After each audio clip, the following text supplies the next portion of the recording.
Well, thanks so much for being here. You know, 1 year ago today, Joe Biden took the oath of office as President of the United States. And we're here to tell you that after 1 year, and you take a look at that year, it has been a year of failure on item after item after item after item. Joe Biden came into office and he promised he was going to unite the country, and he said he was going to put COVID behind us. So what happened?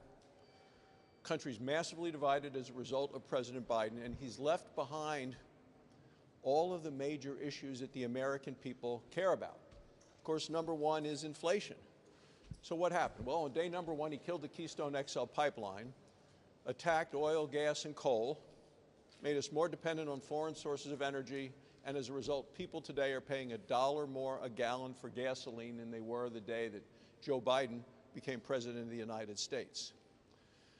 They then did a so-called COVID relief bill, $2 trillion added to spending, added to the debt, which brought about inflation. We said it was going to happen. They said it'd be transitory. They said for 8 months in a row it was going to be transitory. It's not been transitory.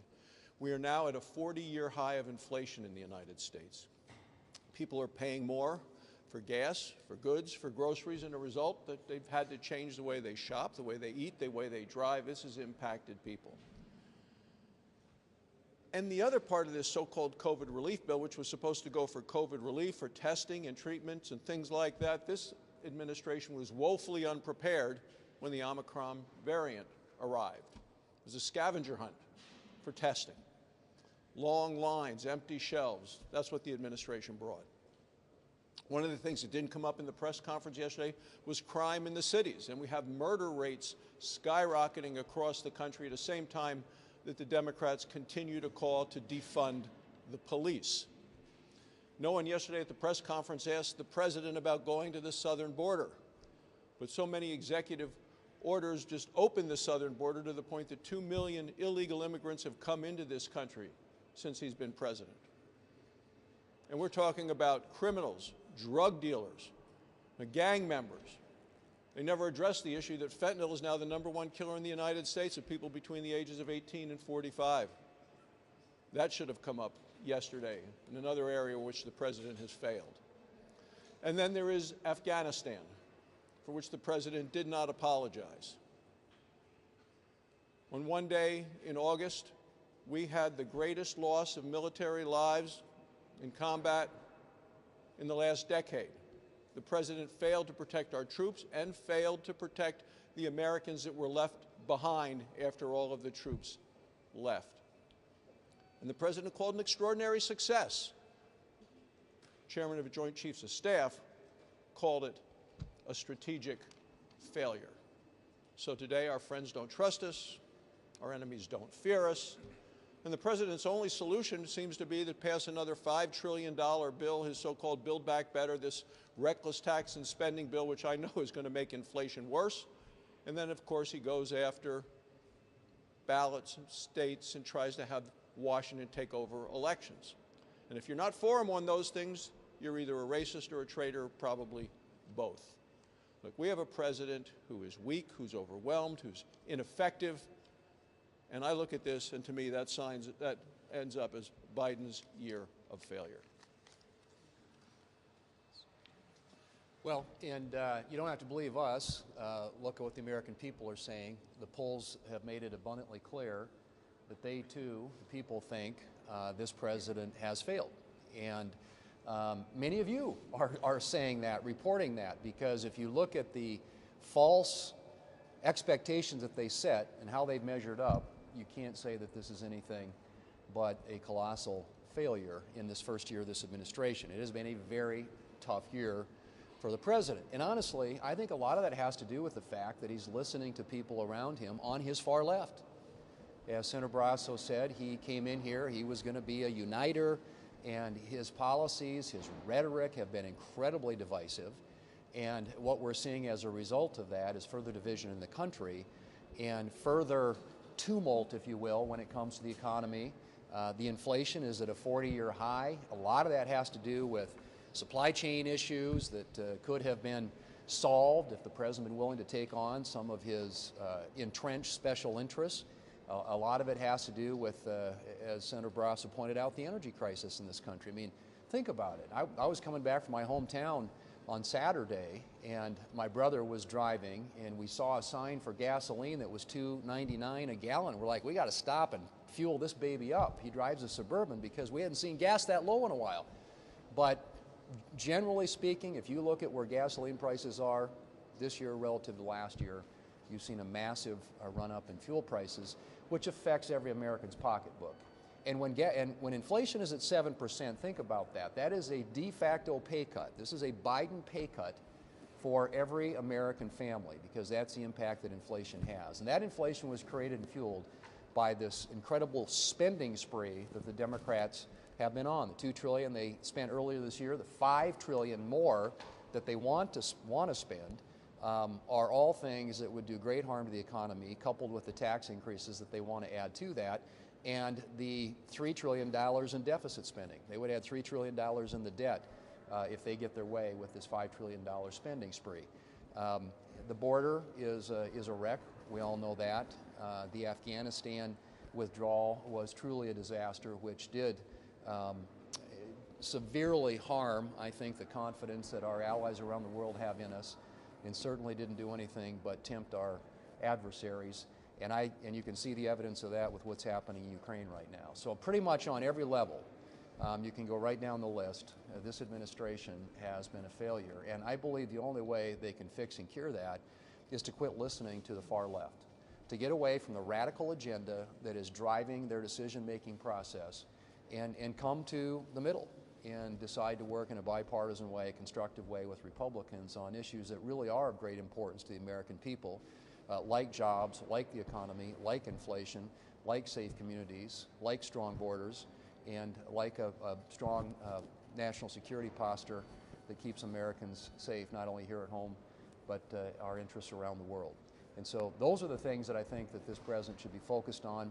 But obviously, if you look at the list and the evidence, it's pretty clear. It has been a very, very tough year for this administration, and one they're going to have to pivot to very quickly if they want to see any improvement, not only in his poll numbers, but in the progress and work that we ought to be getting done for the American people.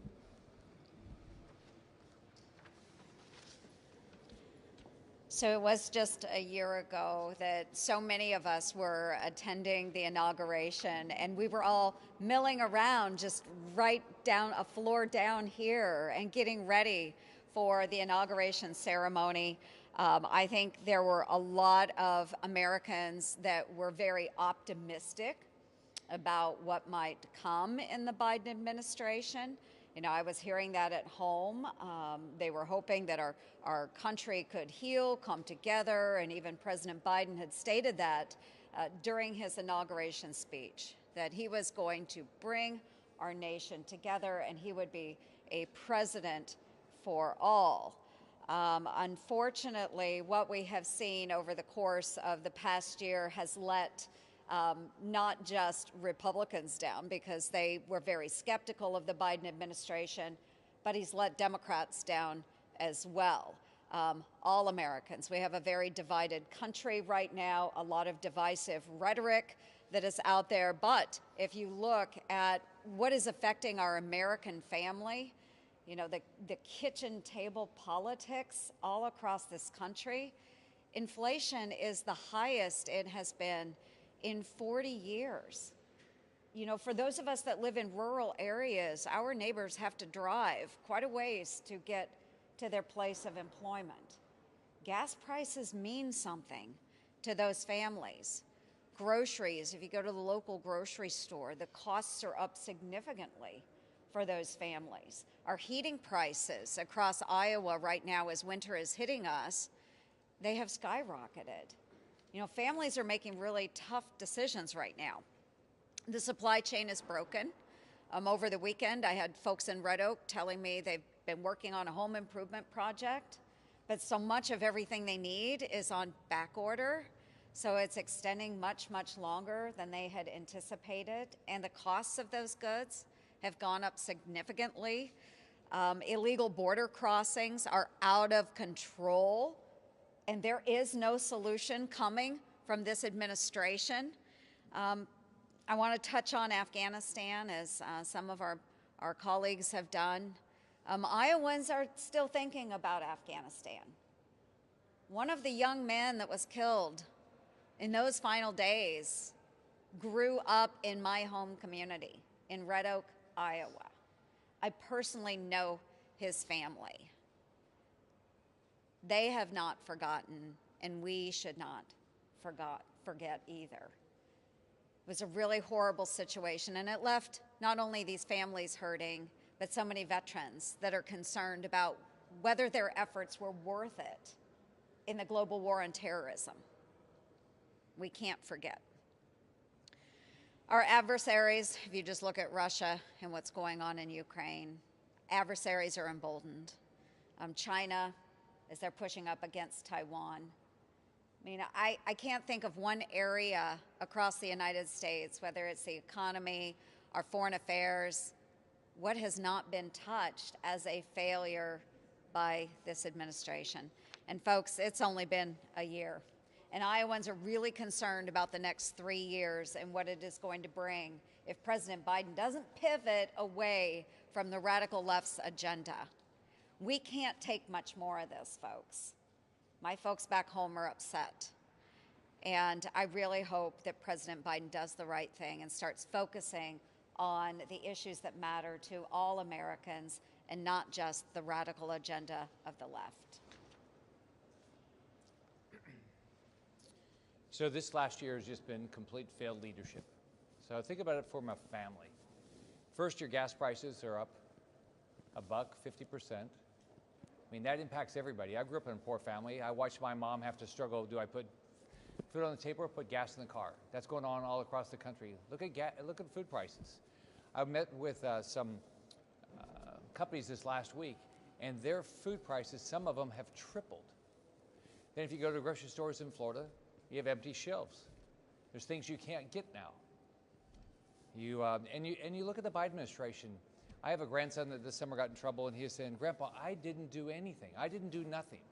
That's the Biden administration. There's nothing they do about anything. I mean, you saw the problems with the ships out the port of Long Beach. Where's the Biden administration? Nothing happened. Did they solve any regulations? Did they change anything? Did they show up? They don't show up to anything. They don't do anything. You look at our military. If you look at like a mom that has her son or daughter in the military, you look at the Biden administration. You think they're going to take care of them? If you're an American overseas, you think Biden administration is going to take care of you? He lied. He said he's not going to let any Americans be left in Afghanistan. There's still Americans there. And they hide the ball. They won't tell us how many people came back from Afghanistan, how many Americans, how many people with special visas. They don't want the Americans to know. They don't trust Americans to have the facts. Then you look at Ukraine. Yesterday he said it was okay if there was a minor incursion. Well, we have to think about that. What's a minor incursion? 1,000 people died, 2,000 people died, 5,000 people died. That's a minor incursion?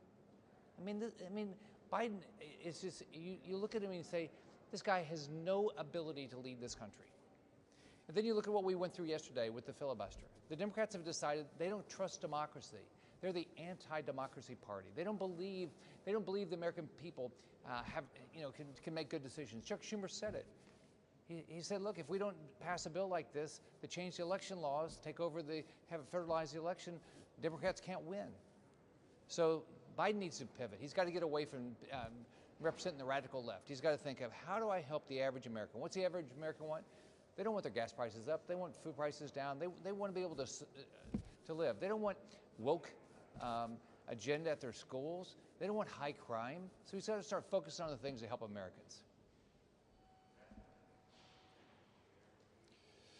Well, there are many things not to like about the Biden administration's policies in the first year, but I think the most egregious, the most misguided, the most self-destructive have been this administration's energy policies. Now, it's important to remember what the Biden administration inherited with regard to energy policies. Over 4 years of the Trump administration, and even beyond that, Republicans in control of the Senate, we finally achieved a decades-long bipartisan goal for the United States of America: energy independence. We were producing more oil than Saudi Arabia. We were producing more natural gas than Russia. We were the leader in producing renewables, all while dramatically reducing greenhouse gas emissions almost 15% since 2005, more than any major economy in the world. That's what President Biden inherited. Winston Churchill once said, "To build may have to be the slow and laborious task of years. To destroy can be the thoughtless act of a single day." And so this administration, in a thoughtless act and many actions, has sought to destroy American energy independence. How have they done that? By restricting the production of American energy. We see it everywhere. At the same time, they beg OPEC for more energy production. We're importing twice as much oil from Russia today as we were a year ago. By killing key infrastructure like the Keystone Pipeline and then approving pipelines like Putin's pipeline, Nord Stream 2, and then by strong-arming American financial institutions with their climate czars like Gina McCarthy and John Kerry and their regulatory approach to not invest in American energy. It's crazy. So, what's the predictable result? You know it. You've heard it here. High energy prices for American working families, some of which they purposely are trying to hoist on Americans. Pink slip for American energy workers. Talk to the building trades, the unions, the great unions that build American energy infrastructure.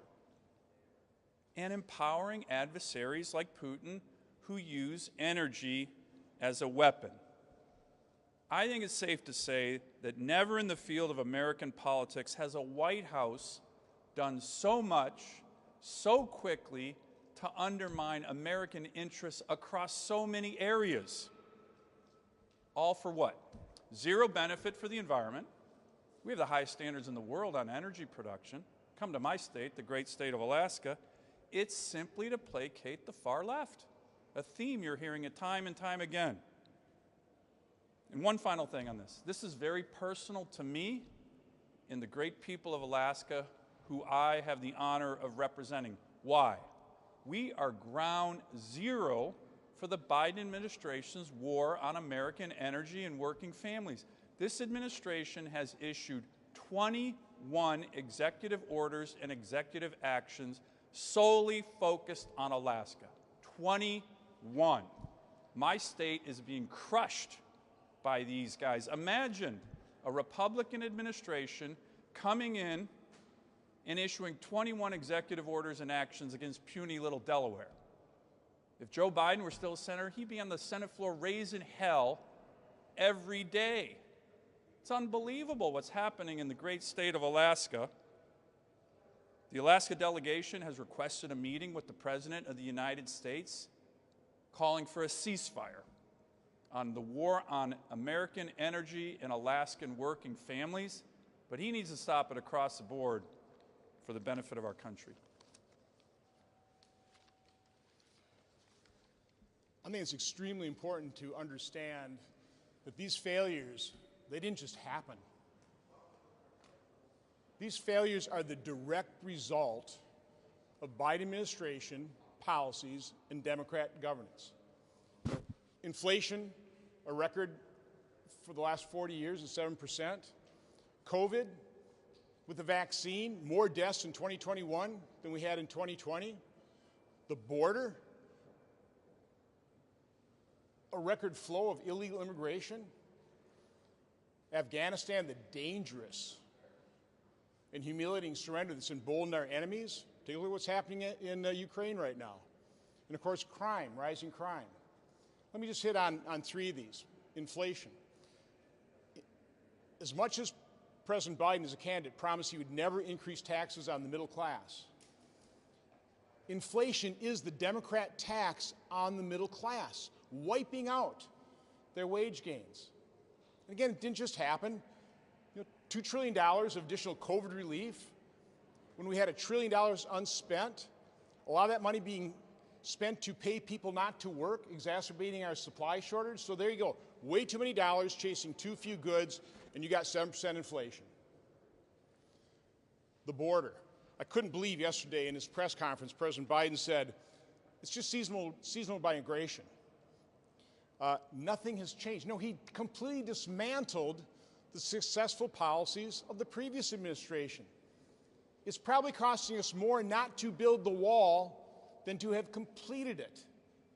He caused this flood of illegal immigration, and with it, the sex trafficking, the human trafficking, the drug trafficking, all the depredations that come along, the gangs, all those depredations come along with illegal flow. This was caused by President Biden's policies, Democrat governance. And I just have to quick talk about crime. Our current vice president urged people to donate to a fund to bail out the Minneapolis rioters.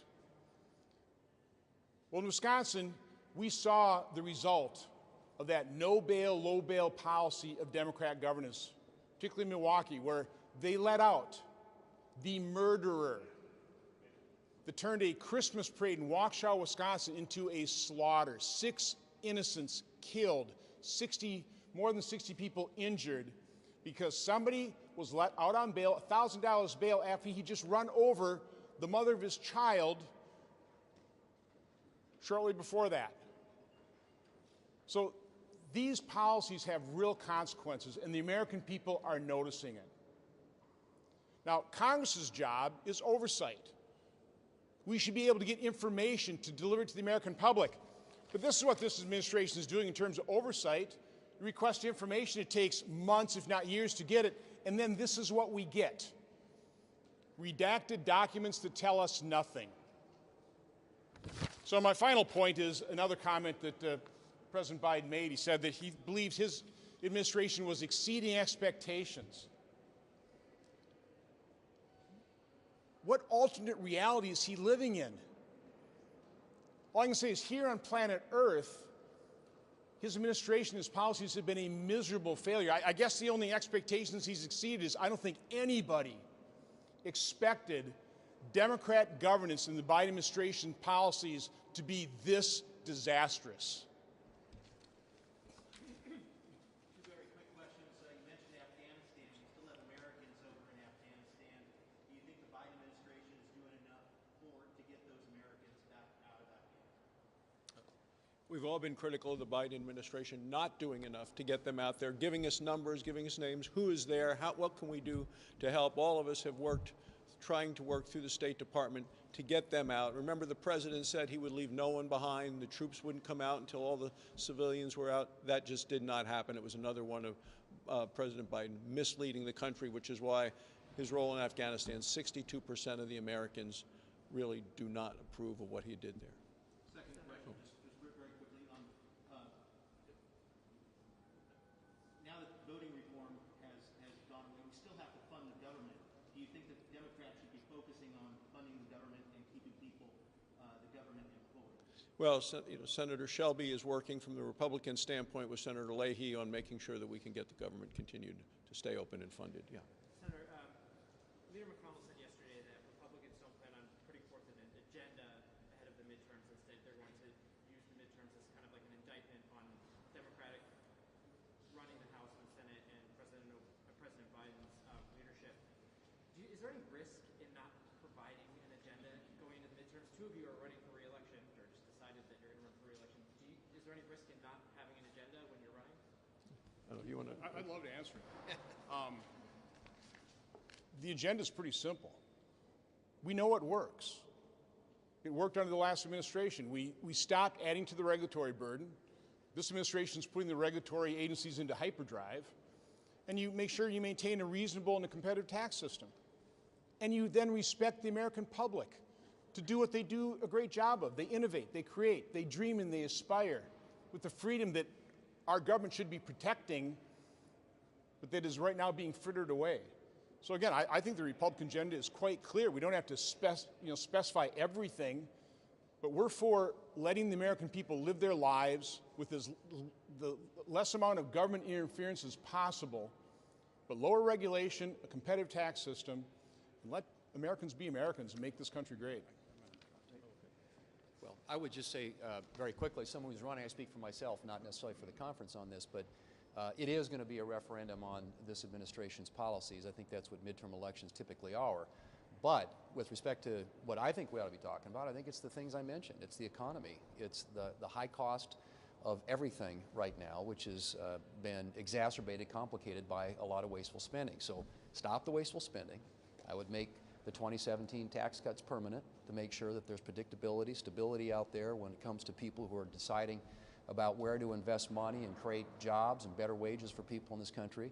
I would have an energy policy that doesn't obsess with electric vehicles and actually focuses on American energy independence instead of having to go hat in hand to the Saudis or the Middle East or someplace to get energy which we can produce in this country, and we know it until it would have been shut down by this administration. I would get Trade Promotion Authority going up here and pass so that we can isolate China in the Asian Pacific when it comes to trading and develop some of our allies in the region. And I would do something in the area of big tech.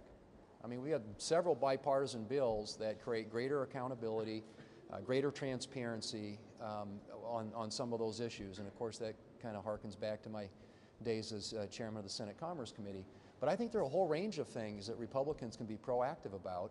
And yes, opposed to this administration and this Democrat majority's policies here, which have been disastrous, but also talk about those things that the Republicans would do that would help improve and provide a brighter and safer and more prosperous future for the American people. And a lot of that is focusing on all the things that have been mentioned today. I'll just add to that very quickly what John said, which is stopping what they're doing and then, yes, providing an alternative. And we've done that. Let me give you one specific area where we've done that. On defense. The President put forward a budget to cut defense spending. It was supported by Schumer, Pelosi, the budget chairman Bernie Sanders, and we collectively came together and said, no, that's not what the American people want, that's not what the American people need, and that was a huge rebuke. Passage of the NDAA by big bipartisan majorities was a direct rebuke to the Biden administration's vision for defense. And by the way, the leadership in the halls of Congress on the Democratic side. If you looked at what the House put forward in their NDAA and what we put forward in ours and what came out, we rejected almost all the far left craziness that they put in their defense bill. So stop their far left focus and put forward what the American people want, which on this one was strong defense, and we did that. And then I would just say on energy, stop that madness, as I just mentioned, and a number of us have put forward a very detailed plan that builds on the positive aspects of American energy independence. It's a no-brainer. That's been a bipartisan goal of American policy for decades, and they just have sought to destroy it with no real reason. So I think those are two areas. We're doing it already.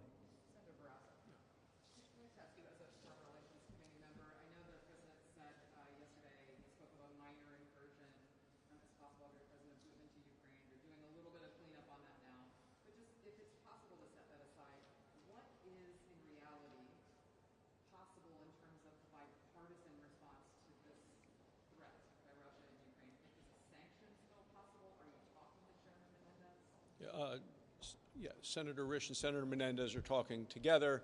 You know, you take a look at what Democrats voted for not that long ago, which were the sanctions against Nord Stream 2, stopping the Nord Stream 2 pipeline. You take a look at what Tony Blinken said in his confirmation hearings in the United States Senate, opposing the Nord Stream 2 pipelines. And then Joe Biden, I mean, you talk about the hypocrisy. He comes up here then to get Democrats to filibuster. He wants to get rid of the filibuster, but use the filibuster to block what Ted Cruz and I and a number of us have proposed, which is bipartisan, but didn't get the 60 votes on blocking the Nord Stream 2 pipeline at a point, as Senator Sullivan said, kill the Keystone XL pipeline, but allows the Nord Stream 2 pipeline to go on. Now, Senator Menendez's bill says they got to stop the Nord Stream 2 pipeline only after an invasion occurs. And I think, look, that's not a deterrent. That's kind of a punishment for bad behavior. We need to stop it now to deter Russia from going further. John, can I just add? Sure. I think one other area of bipartisan agreement that I've been talking to a number of senators on is getting the Ukrainians more weapon systems. Not just the Javelin, but anti-ship systems, anti-aircraft systems. And I think there's a number of us who are very interested in that on both sides of the aisle, trying to push the State Department to get on that much more quickly. But that's an area, in addition to sanctions, working with our NATO allies. You probably saw a number of our NATO allies are actually trying to get shipments of these kind of weapons to the Ukrainians. But that's another area that can happen quickly, and a number of us are pressing the State Department in particular to approve that much more rapidly.